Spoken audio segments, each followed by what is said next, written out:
How to control child misbehave. There are several strategies that can be helpful in controlling a child's misbehavior. Set clear boundaries and expectations. Children need structure and routine to feel secure and to know what is expected of them. Establish clear boundaries and expectations for your child's behavior, and make sure they understand the rules. You can write the rules down and post them in a visible place, such as on the refrigerator. Be sure to explain the consequences of breaking the rules and follow through consistently. Positive reinforcement. Children respond well to praise and positive attention.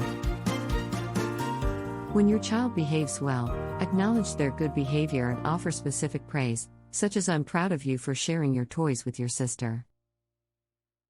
You can also use rewards, such as stickers or small treats, to reinforce good behavior. Consistency. Children need consistency in order to feel safe and secure. Be consistent in your rules and consequences, and be sure to follow through every time.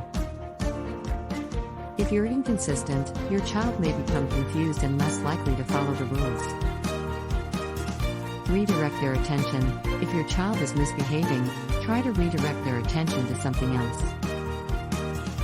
This can be as simple as suggesting a different activity, or engaging them in a conversation about something they're interested in. This can be especially effective for younger children who may not yet have the self-control to regulate their own behavior. Timeouts. Timeouts can be an effective consequence for misbehavior. When your child misbehaves, tell them what they did wrong and why it's not acceptable. Then, direct them to a designated timeout area, such as a chair or a corner. The timeout should be brief. 1 minute per year of age is a good rule of thumb, and your child should understand why they're in timeout and how long they'll be there.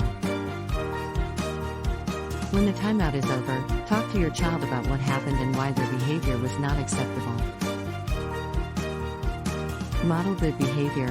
Children learn by watching the people around them, so it's important to model the behavior you want your child to exhibit. If you want your child to be kind and respectful, make sure you're treating them and others with kindness and respect. If you want your child to be patient, model patience in your own behavior. Use natural consequences. Natural consequences are the result of a child's own behavior, rather than a punishment imposed by an adult. For example, if your child refuses to wear a coat on a cold day, they may feel cold and uncomfortable. This can be a natural consequence that teaches them the importance of wearing appropriate clothing. Natural consequences can be a powerful learning tool, but be careful not to let your child experience anything that is harmful or dangerous. Remember, every child is different and what works for one child may not work for another. Be patient and consistent in your approach, and seek support from professionals if you are struggling to control your child's misbehavior.